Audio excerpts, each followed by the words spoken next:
Hi there, I'm James, and this is the Spiro Circle.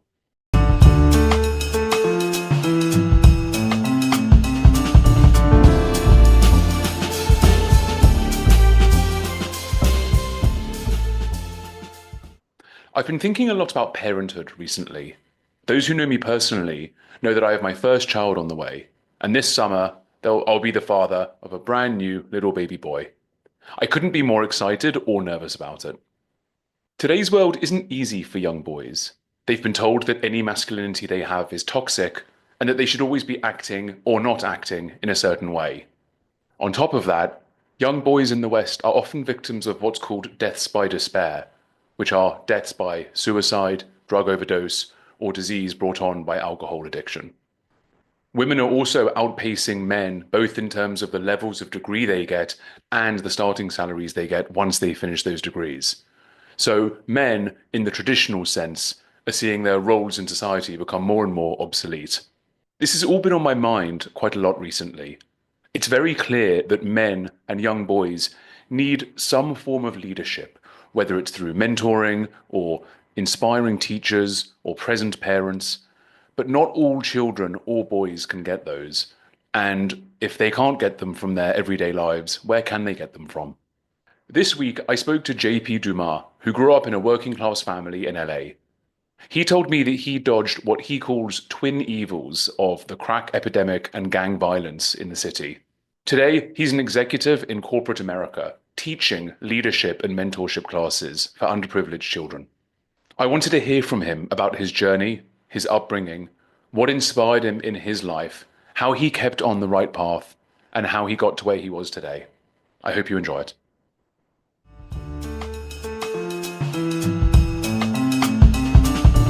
JP, thank you so much for joining today and taking the time to share your journey. Absolutely. Glad to Uh, be here.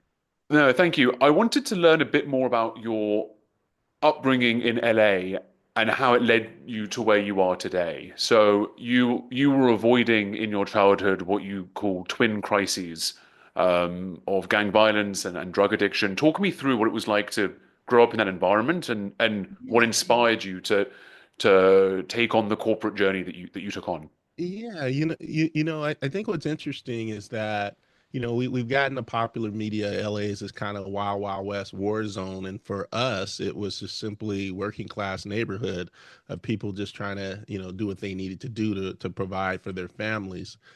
But I think what's also important is as you look at the media and you look at, even I look at my extended family, college was this thing. And it's either through sports where I saw some of my favorite athletes that, I've been, I love football since, American football since I was probably 7 or 8 years old. So I would look at some of my quote unquote heroes and see the different schools that they went to. And I said, oh, college. So those are some of the schools I want to go to. That started me down down that path to start to think about that. I think the other piece too that not just sports, but having a large extended family. I'll just give you an example. My mother is one of 13 children. So I had a lot of aunts and uncles, or I had that example of them, kind of creating that life for themselves. So even though, the circumstances were where we were growing up and seeing a lot of these things happening, there was still this sense of, this is just where we are. And, through education and work, we'll be someplace else. And it also underscores the fact that because I had an extended family and there was this whole sense of it takes a village, I always had people looking out for me. I mean, I have, an older sister who was, who had a number of friends who may or may not have been in some of those those areas, and but they knew that I was her little brother and said, "Hey, we'll look out for him." And there was a thing back then that if someone was, playing sports or they were the smart kid or this and that, they got a pass. Like you just didn't mess with them. There was kind of like even among the quote unquote rougher guys, it was a sense of they're not part of this, protect because they have something, they can go someplace. And so there was that kind of ethos as well that kind of push you along. So yes, did we have gang violence? Yes, it's a lot's been written in that. There's a crack epidemic. Yep, there are people who want to make fast money, incarceration, families devastated, all the stuff you read about. but it wasn't like we woke up one day and everything was a gray cloud. We just lived our lives, and these were some of the things that, that were present that we had to be aware of, obviously, in navigating through. I was just having a conversation the other day with someone about it, and I said, we had to be conscious about the type of colors we wore so that we wouldn't get mistaken for a gang member of opposite gang. Um, we look back now and it seems kind of crazy that you just can't put on colors and whatnot, but that was a reality of the world that we grew up in and things that we had to navigate. And so it only becomes apparent as you're removed from it that says, man, this is a lot to deal with. So yeah. Mm. So a few challenges. Now to answer your question about, so where does the corporate world come in on this? Well, you know, you look at, again, family and media, the answer is straightforward. Education is the pathway.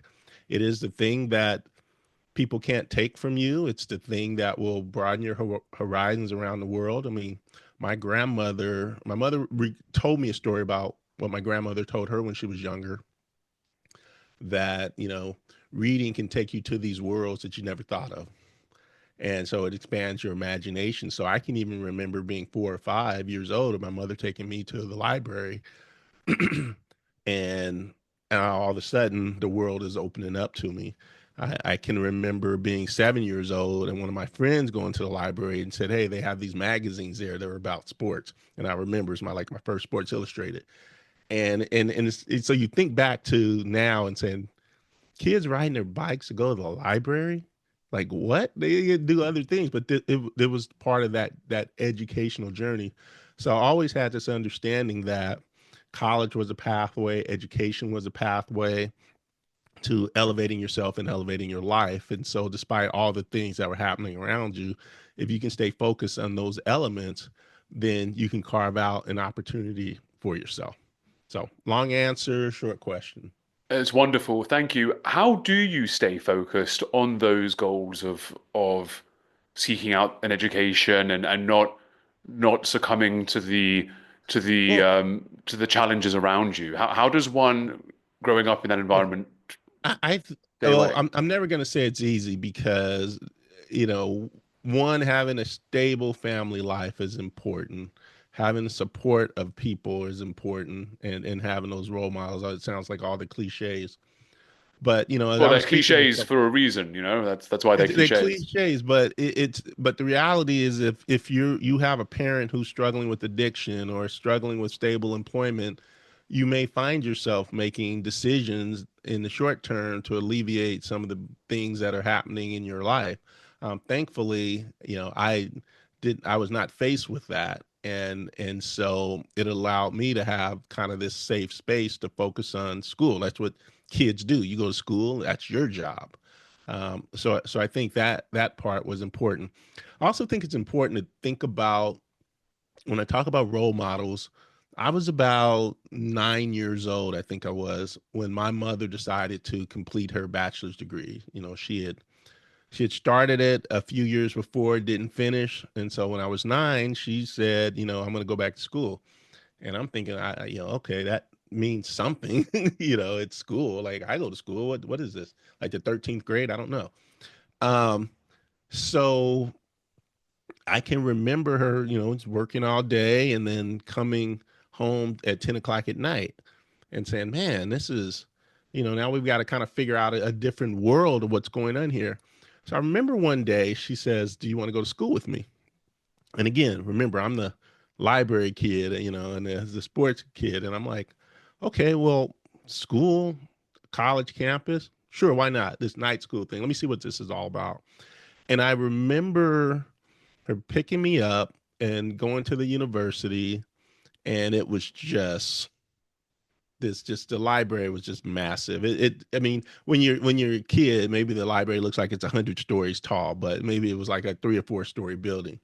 But now, because I'd always tested out advanced at my age, so it wasn't a big deal to be 9 years old reading college level material. But it was, going into the library and saying, "Man, this is really cool. This is like literally any book I want. I can probably get it here. I mean, that's how the world opened up. And then seeing the whole, again, night school, the university experience from that perspective as something that my mother was walking through, I now had not just this theoretical understanding. And like I said, I had, friends and family members who had gone to college, but now this was personal. This was about an interrupted journey that someone made the decision to go back and complete. And so seeing the sacrifice of working a full-time job, raising a family, making a commitment, those are all the things that it went from less do as I say, not as I do, to no, do as I do as well. And so when you think about, how do you dodge these demons and whatnot? Well, I had a very good role model, but I also recognized the circumstances at a young age that none of this changes if you don't change what you're doing. And so having my mother be that example to show that she wanted to change her situation and complete something that she hadn't completed, plus my little young head around here's what you need to do to succeed, I had proof positive now. And so I won't say it was easy to avoid the distractions, but it's this whole notion of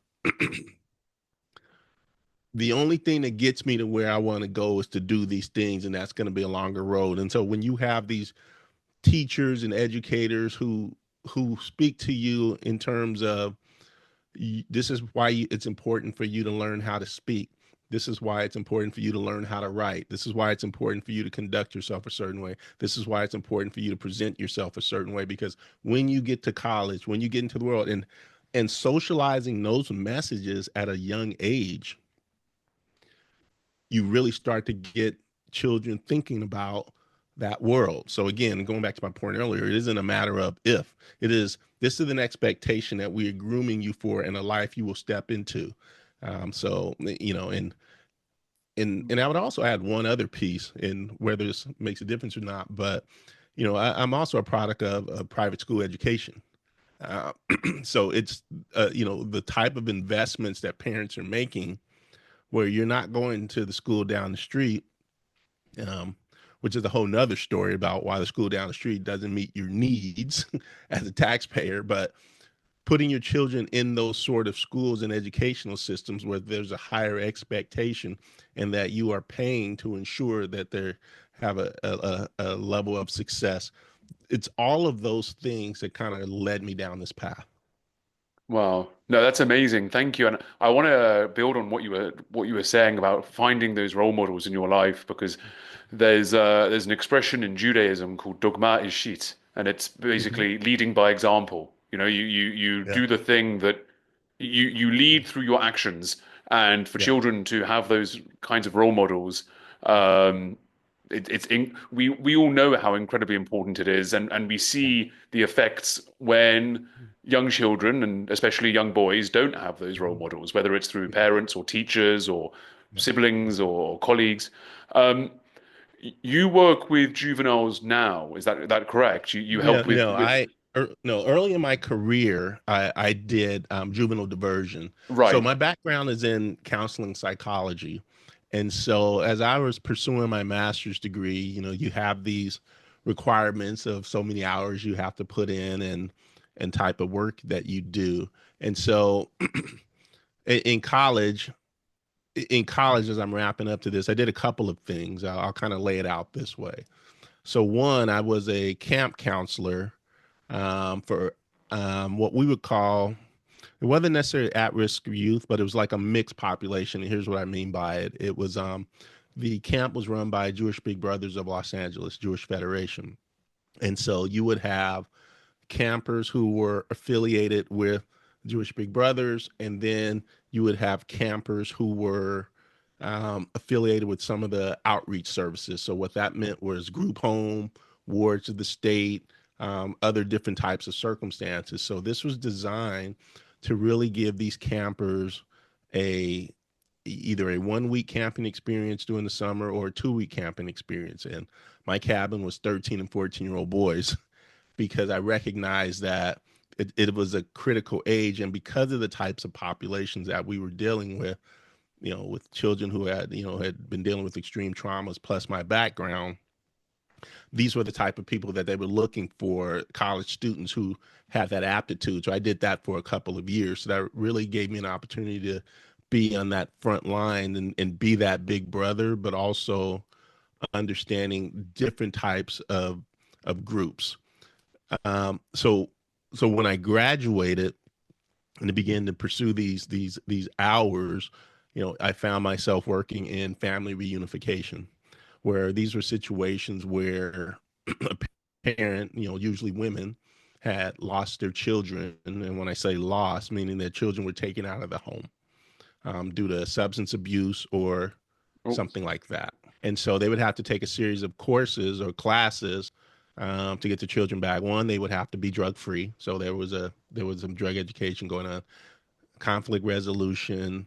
Some of the services that we were providing at the time, like counseling services. So I was one of the counselors as part of that family reunification, making sure that people talked through what their issues were. It was all part of this multifaceted approach to, hopefully there would be family reunification. Um, and then later on, by extension, I transitioned into juvenile diversion. And essentially, what that was is that these were children who, for whatever reason, got caught up in the criminal justice system, either through maybe they were expelled for fighting at school, maybe they ran into some sort of issue. But the premise was in lieu of quote unquote, jail or some other sort of harsh punishment, it was you go to counseling services, you successfully complete this diversion program, and then your case is expunged. So I mention all that because it's the formal training that I received through university, coupled with my experiences as a camp counselor, specifically taking on the hardest population, and then the full circle moment of doing these sort of diversion and family reunification. So it really helped me understand that a most basic thing is people need help. And as you begin to help people get back on their feet, they can now self actualize and create the types of life they wanted. And so as I am taking on these skills of treatment plans and conflict resolutions and setting goals and all these things, I had already been working in the corporate world. And then one day it dawned on me and I said, you know what? These are transferable skills. These aren't just helping profession. Think about if you applied this in a corporate world. Do you do action plans? Do you help people get along with others? Do you help them set goals? Do you mentor? Do you do all these things? And I said, well, there's an audience here, and more importantly, this is how we unlock performance. This is how we unlock that discretionary effort. And so that became a part of my kind of leadership style, in the sense of I started to understand that generally when there's a performance issue or something isn't quite clicking, it's rarely about the job. It's usually something else that we have to help identify. And it doesn't mean that you try to counsel your employees or do any of that. What it means is that you approach the problem holistically, not just from a technical perspective of what tool or platform or strategy that you need, but you also start with the individual to make sure they're in the right headspace. And then we move forward with the business of the business. okay. Thank you. What's something that you can share with us now about one of the lessons that you give to these kids? What's the one of the things that you said there was overlap that's really interesting. So what would you There's say? overlap. I will tell you, there was a camper that we had. It's funny now I think back that these campers I saw when they were 12, 13, and 14 are now like in their 40s, which is amazing, which because yeah. But I remember one camper, he's very mature for his age. He says, what I appreciate about you is that you don't talk at us, you listen to us. And that stuck with me because, you know, a lot of these kids have been told that, they're the problem, or what we call in psychology, the identified patient. They're the issue, this and that. And what I learned is that they have a point of view of the world, but because they were children, no one took the time. I don't say no one, but their perception is no one was taking the time to understand their point of view, right, wrong, or otherwise. And so the lesson learned is that people want to be heard. And listening to someone and hearing them isn't necessarily agreement. What it does is it gives you a place of alignment where we can start to have the discussion. And we talk about this in communication, people talking over each other because everyone's listening to respond as opposed to listening to understand. And so that was a lesson that stuck with me that said, okay, just think about if you have an employee coming in and they're really struggling for different things. Let's just hear them out. I know you have a point of view. We have stats of this and that, but let's try to understand what's really going on. I know we have hypotheses in our heads, but let's kind of listen because something may reveal itself that we weren't aware of, and I think that can make all the difference in the world. And it allows you to find that common ground and connect with people. What are some of the biggest challenges that um, the young are facing today in terms of being heard or seeking a role model, or what are some of the gaps that society needs to fill? I don't know if it's anything. I mean, because every generation is going to say, oh, those kids today, they don't understand, they don't get it, this and that. Um, I think one of the challenges is always going to be, as as you're trying to establish who you are as a person and what your values are, and attempting to be heard. What I do appreciate about this generation or these younger generations is a couple of things. One, being digital natives and living in a social media world. The way I tied it back to the workplace, which was kind of interesting, as I said, to have a command and control structure in this day and age is really not going to work for you as a leader. You think about just what social media allows you to do is that you can get on your phone and you can contact, pretty much anyone in the world, then go directly to the CEO and talk about, why this product doesn't work. And in the past, you've had a lot of gatekeepers for a lot of things. I said, if you're not able to understand that there's a flattening of the org structure, there's a direct contact, then you really need to understand that those people have a lot of power in communicating who they need to communicate with. I think the challenge here is how do you channel that in a respectful way to be able to get to get the outcome that you want. So I would say that that's part of the biggest challenge is because sometimes that discernment just comes with age and experience. Yeah, that's because you can have a platform doesn't necessarily mean that you're going to articulate things in the right way. So I think that's always a challenge as well.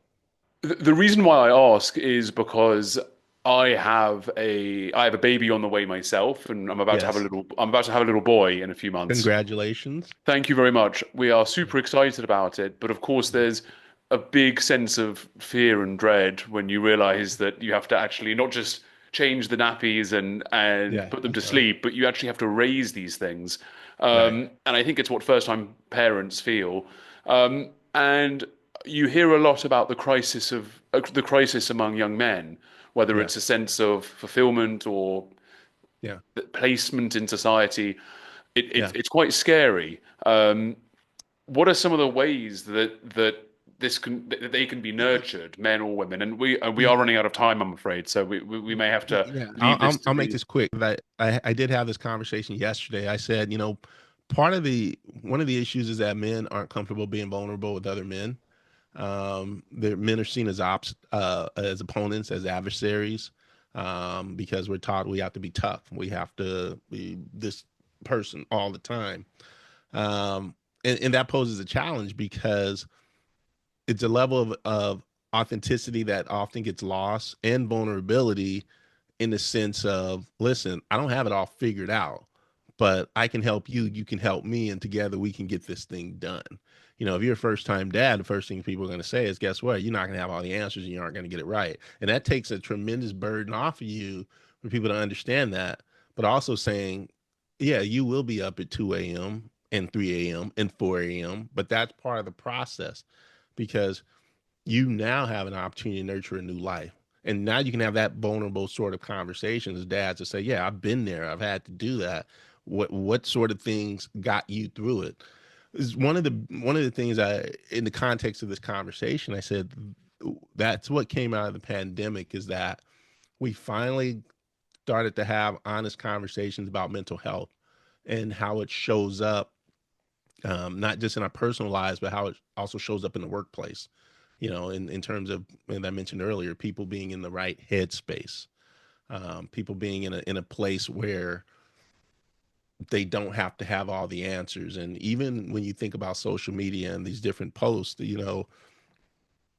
do you gravitate more to the post that is extremely polished and professional and articulate, or do you gravitate to the one where it has a few warts? It's a little messy, it's a little gritty, because now you get an understanding that you're talking to a real person. And so I think that's where, where men get challenges at, we don't grow those networks in that way, in the same way that women may, because we see vulnerability as a weakness, where vulnerability could be an opportunity to be honest and make us even better version of who we are. Wow. JP, I've loved hearing your story. I loved hearing about the challenges that you faced and how you overcame them, and some of the ways that you pass that knowledge and experience on for the young people of today and indeed tomorrow. I do apologize for some of the technical difficulties that were happening halfway through, but I'll make sure to tidy those up and make it nice and neat for Yeah, the for the viewers and listeners at home. JP, thank you so absolutely. much for taking the time. What's the Thank you. best way for people to contact you if they want to get in touch Oh man, the best way for people to contact or me follow is you or however? you can find me on LinkedIn, Jean Pierre Dumas. I have a JP Dumas one on LinkedIn. I think the other piece is you can also follow my consulting business, J Dumas at cxgrowthstrategies.com, or just cxgrowthstrategies.com. So I'll best ways to get in touch with me. I'll be sure to put that all at the bottom so people can Yeah, contact you or follow absolutely. you or continue following your journey. Continue the J dialogue. Yes, yes. It is again, there is this intersection between the human experience and the overall experience that we all have. And from a business perspective, I'm a big believer that your customer experience begins with your employee experience. So knowing where people are and what they're about is important. It's a skill for business. It's a skill for life. JP, thank you so much for taking the time. All right, thank you.